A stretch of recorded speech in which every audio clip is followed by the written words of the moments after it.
এই লোকটা ক্যাসিনোতে গিয়ে একের পর এক গেম জিততে থাকে। না, কোন ট্রিক্স নয়, আসলে ক্রিস নামের এই ব্যক্তির কাছে ছিল ভবিষ্যৎ দেখার অসম ক্ষমতা। সে আগামী 2 মিনিটে কি ঘটতে চলেছে তা কল্পনায় দেখে নিতে পারত। ঠিক সেভাবেই সে তার লাইফে একের পর এক উন্নতি করতে থাকে। তবে এফবিআই তার প্যাটার্ন দেখে বুঝে যায় যে সে ভবিষ্যৎ দেখার ক্ষমতা রাখে। তাই তো তারা তাকে হায়ার করতে চায় এমন এক মিশনের জন্য যা পুরো পৃথিবীকে ওলটপালট করে দিতে পারে। কি ছিল সেই মিশন, আর ক্রিসই বা কিভাবে এই ধ্বংসযজ্ঞ থামাবে? এই সব প্রশ্নের উত্তর দিতে হাজির হয়ে গেলাম নেক্সট মুভির এক্সপ্লেনেশন নিয়ে। তো চলো আর পেঁচাল না বাড়িয়ে শুরু করা যাক আজকের ভিডিও। মুভির শুরুতে আমরা ক্রিস নামের একজন ব্যক্তিকে দেখতে পাই যে লাস ভেগাস শহরে ম্যাজিক শো করে থাকে। অর্থাৎ সে একজন পার্ট টাইম ম্যাজিশিয়ান। তবে ম্যাজিক ট্রিকের পাশাপাশি তার মধ্যে রয়েছে এক বিরল সুপার পাওয়ার। সে রীতিমতো ভবিষ্যৎ দেখতে পায়। আগামী 2 মিনিটের মধ্যে তার আশেপাশে ঠিক কি ঘটতে চলেছে তা সে আগে থেকেই ধরে ফেলে। তবে তার এই সুপার পাওয়ার কেবলমাত্র 2 মিনিটের জন্যই কাজ করে। এর চেয়ে বেশি সময় সে ভবিষ্যৎ দেখতে পায় না। তবে এইটুকু ক্ষমতায় তার জন্য অনেক যথেষ্ট, কারণ এই পাওয়ার ব্যবহার করে সে নিজের ম্যাজিক শোতে দারুণ সব ট্রিক পারফর্ম করে। তার ট্রিক্স গুলো দেখে দর্শক লিটারেলি হা হয়ে থাকে।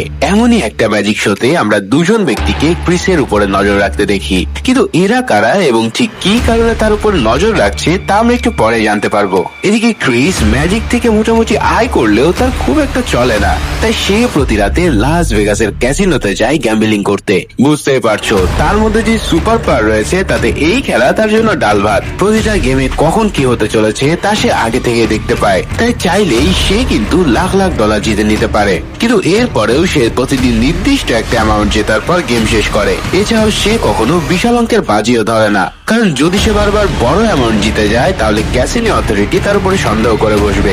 এই কারণেই সে নিজের পাওয়ারকে আড়াল করার জন্য ছোটখাটো জিততে থাকে। কিন্তু এরপরেও তার এই ক্ষমতা ক্যাসিনো অথরিটির নজরে এড়ায় না। প্রতি রাতেই তাকে জিততে দেখে এক সময় তার উপর তারা সন্দেহ করে বসে। এভাবে এক রাতে তার উপরে নজর রাখছিল। সেই রাতেও ক্রিস কয়েক মিনিটে $9,000 বেশি জিতে নেয়। এরপর সে যখন ক্যাশ কাউন্টার থেকে টাকা তুলতে যায় ততক্ষণে ক্যাসিনো গার্ডরা তাকে আটকানোর সিদ্ধান্ত নিয়ে ফেলে। তবে এরই মধ্যে ক্রিস হঠাৎ ভবিষ্যতের একটা দৃশ্য দেখে ফেলে। সে দেখে তার পাশে কিছুক্ষণের মধ্যে একটা শুটিং হতে চলেছে। 2 মিনিট পর এক লোক নর্মাল ভাবে হেঁটে এসে ক্যাশিয়ারের উপরে গুলি চালাবে। তারপর সে ক্যাসিনোর সমস্ত টাকা লুট করার চেষ্টা করবে। এখন এই ঘটনার পূর্বাভাস পাওয়া মাত্রই ক্রিস লোকটাকে এগিয়ে আসতে দেখে। তখন তাকে আটকানোর জন্য সে লোকটার উপরে ঝাঁপিয়ে পড়ে তার পিস্তল কেড়ে নেয়। কিন্তু ক্যাসিনোর সিকিউরিটিরা এসে উল্টো তাকে ধরার জন্য রেডি হয়। তাই ক্রিস তখন পিস্তল ফেলে রেখে ক্যাসিনো থেকে সরে পড়ে। অন্যদিকে সিকিউরিটি গার্ডদের একটা টিম সিসিটিভি ক্যামেরার সাহায্যে তার উপর সারাক্ষণ নজর রাখছিল। কিন্তু এত কিছুর পরেও তার ক্রিসের চিঠিটাও ছুঁতে পারে না, কারণ প্রতি মুহূর্তে কোন দিক থেকে কে তাকে ধরতে আসবে তা তো সে জেনেই যাচ্ছিল। আর তখনই সে এমন ভাবে লুকাতে থাকে যাতে তার সামনে হেঁটে গিয়েও তারা তাকে দেখতে না পায়। এভাবে সে সব সিকিউরিটিকে ফাঁকি দিয়ে ক্যাসিনো থেকে বেরিয়ে আসে। তারপর সে একটা গাড়ি চুরি করে সেখান থেকে পালাতে শুরু করে। তখন ক্যাসিনোর সিকিউরিটিরা সরাসরি লাস ভেগাস পুলিশের কাছে কমপ্লেন করে ফেলে। আর পুলিশও তৎক্ষণাৎ ক্রিসকে চেস করতে থাকে। কিন্তু সে এমন দক্ষতায় গাড়ি চালাচ্ছিল যে পুলিশ কিছুতেই তার নাগাল পায় না। তার উপর তার ভবিষ্যৎ দেখার পাওয়ার তো আছেই।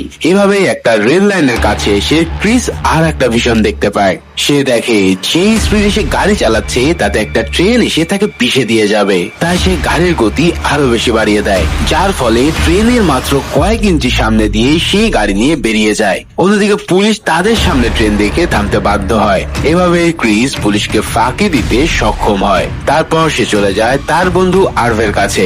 আরভে একমাত্র ব্যক্তি যে তার এই সুপার পাওয়ার সম্পর্কে জানতো। এছাড়াও ক্রিসের সম্পর্কে আরো একটা ব্যাপার তার জানা। ক্রিস প্রায় একটা মেয়েকে তার অবচেতন মনে কল্পনায় দেখে। কোন একটা রেস্টুরেন্টের রাত্রিবেলায় সেই মেয়েটার সাথে তার দেখা হওয়ার কথা। তার ভবিষ্যৎ দেখার ক্ষমতা তাকে বলছে যে মেয়েটার সাথে ঠিক রাত 8:11 তার দেখা হবে, কারণ প্রতিদিন ঠিক 8:09 এসে সে একই ভিশন দেখতে পায়। তাই প্রত্যেক রাতে সে ওই রেস্টুরেন্টে গিয়ে বসে থাকে। কিন্তু আজ পর্যন্ত ওই মেয়েটাকে সে দেখতে পায়নি। শুধুমাত্র এই একটা ভিশনই তার প্রেডিকশনের সাথে মেলে না। তবে ক্রিস বিশ্বাস করে যে সে কখনো না কখনো মেয়েটাকে দেখতেই পাবে। ঠিক এই কারণেই সে বারবার তার জন্য অপেক্ষা করতে থাকে। তবে আর মজা করে তাকে বলে, তুমি হয়তো 10 বছর পরের ভবিষ্যৎ দেখতে পাচ্ছ। যাই হোক, পুলিশের হাত থেকে পালিয়ে আসার পর ক্রিস আরভের সাথে পুল খেলতে থাকে। এদিকে এবার আমরা জানতে পারি ম্যাজিক শোতে ক্রিসের উপরে নজর রাখা ব্যক্তিরা আসলে কে ছিল।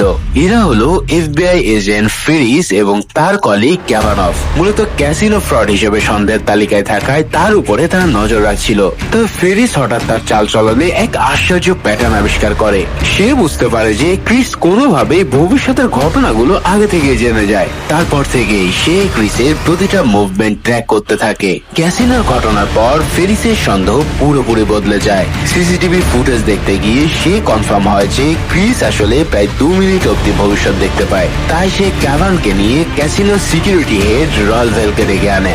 রয় ভ্যালও তাকে জানায় যে ক্রিস তাদের ক্যাসিনো থেকে এভাবে প্রচুর বাজি জিতে নিয়েছে। তখন ফেরিসের বিশ্বাস আরো বেশি পাকাপোক্ত হয়। কিন্তু ঠিক কি কারণে সে এত হন্য হয়ে ক্রিসকে খুঁজছে, তার উত্তর আমরা পেয়ে যাই ফেরিস এবং এফবিআই ডিরেক্টরের আলাপ থেকে। আসলে কিছুদিন আগে একদল টেরোরিস্ট রাশিয়ান ফেডারেশন থেকে একটা নিউক্লিয়ার বোম চুরি করেছে। এফবিআই এর কাছে তথ্য আছে যে তারা এই বোম আমেরিকায় নিয়ে যাচ্ছে, কিংবা হয়তো ইতিমধ্যে এই বোম আমেরিকার ভিতরেও চলে এসেছে। এবং যদি এই বোমটা বিস্ফোরিত হয় তবে লাখ লাখ মানুষ মারা পড়বে। তাই এফবিআই